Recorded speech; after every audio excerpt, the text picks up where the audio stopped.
আপনি যার ব্যাপারে গীবত করলেন তার বুড়াই থেকে মানুষকে বাঁচানোর জন্য। এখন মনে করেন সমাজে কিছু ফিতনা রয়েছে, সমাজে কিছু ইসলাম বিদ্বেষী মুখ রয়েছে, যারা সব সময় ইসলাম বিরোধী কথা জনগণের সম্মুখে বলে বেড়ায়, যারা সব সময় কোরআন ও হাদিস বিরোধী কথা জনগণের সম্মুখে বলে বেড়ায়, যারা সব সময় উপর দিয়া ফিটফাট, আমরা গ্রাম্য ভাষায় যেটাকে বলি, ভিতরে হলো সদরঘাট। যেমন কাদিয়ানি একটা গ্রুপ রয়েছে,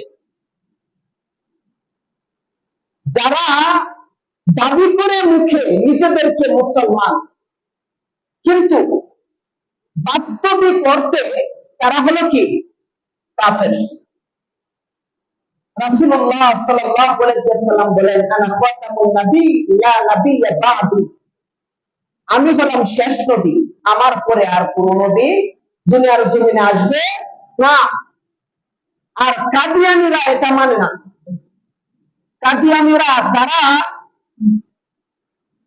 এই আকীদা পোষণ করে যে মুহাম্মদ সাল্লাল্লাহু আলাইহি ওয়াসাল্লাম শেষ নবী নয়, বরং গোলাম আহমদ তাদের যে নবী, গোলাম আহমদকে তারা শেষ নবী মনে করে।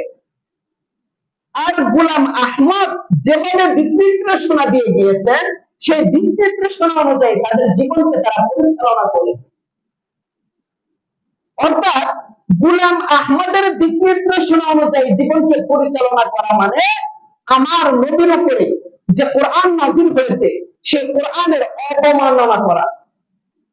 অর্থাৎ যুগে যুগে আল্লাহ তাআলা যত পয়গম্বর দুনিয়ার জমিনে পাঠাইছেন, সমস্ত পয়গম্বরের একটা ধর্ম ছিল,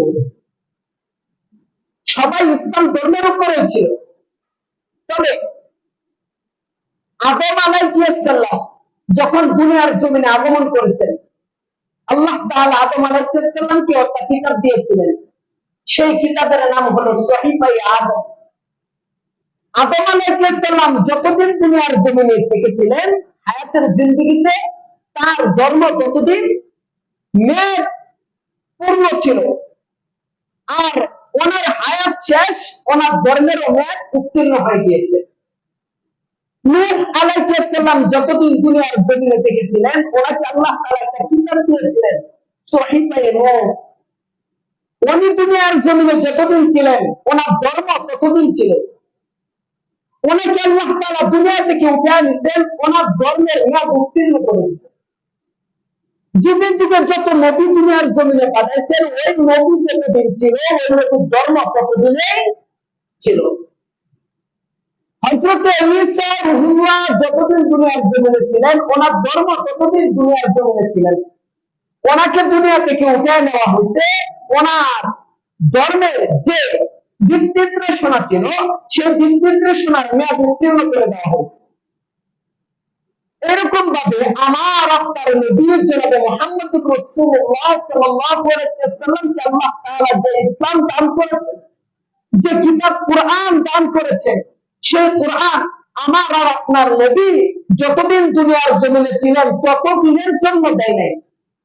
কিয়ামত পর্যন্ত আমার আপনার নবীর উপরে অর্পণ হওয়া সেই ধর্মকে আল্লাহ তাআলা আল-ইয়াওমা আকমালতু লাকুম দীনাকুম ওয়া আতমামতু আলাইকুম নি'মাতি ওয়া রাদিতু লাকুমুল ইসলাম দীনা, এই কথা বলে আল্লাহ তাআলা একটা সিল মেরে দিয়েছেন যে এই মুহূর্তে এই ইসলামের ভিতরে নতুন করে কেউ কিছু ঢোকাতেও পারবে না, এই ইসলাম থেকে নতুন করে কেউ কিছু বাহির করতে পারবে না। অর্থাৎ আপনার উপরে আমি যেভাবে ইসলামকে অকপট ভাবে সঠিক করে দিয়েছি, পূর্ণাঙ্গ করে দিয়েছি, এই পূর্ণাঙ্গ ইসলাম কিয়ামত পর্যন্ত এভাবেই চলতে থাকবে, আপনি থাকাকালীন যেভাবে চলেছিল। আর সেই ইসলামের ভিতরে নতুন করে যে যে রূপেই কিছু ঢুকাবার চেষ্টা করুক না কেন, উলামায়ে কেরাম কখনো এই মিম্বরে বসে জাতিকে সচেতন করার জন্য, জাতিকে বাঁচানোর জন্য তাদের বিরুদ্ধে গীবত করে। ওলামায়ে কেরাম ওই সমস্ত ইসলাম বিদ্বেষী, ইসলাম নামধারী ব্যক্তিদের বিরুদ্ধে মাহফিলের মঞ্চে বসে গীবত করে। এই গীবতটা ইফসাদে গীবত নয়, এই গীবতটার নাম হলো ইসলাহে গীবত। অর্থাৎ জাতি যেন তার বুড়াই থেকে, তার চক্রান্ত থেকে, জাতি যেন তার দুঃখা থেকে বাঁচতে পারে, জাতির ঈমান হেফাজত করতে পারে। এই জন্য জাতির সম্মুখে ওই ব্যক্তির নামে, কোন ব্যক্তি যারা ইসলামের কথা যেখানে নাই সেটাকে ইসলামের কথা বলে চালিয়ে দেয়, এমন কথা বলে মানুষের ঈমানকে নষ্ট করার চেষ্টা করে, ওই সমস্ত কথা জাতির সম্মুখে উলামায়ে কেরাম বলে জাতিকে সতর্ক করে, এটা গীবত নয়, এটা হলো ইসলাহে গীবত। এটা বলা কখনো ফরজ, এটা এই ইসলাহে গীবত করা কখনো ওয়াজিব, এই ইসলাহে গীবত করা কখনো সুন্নাত।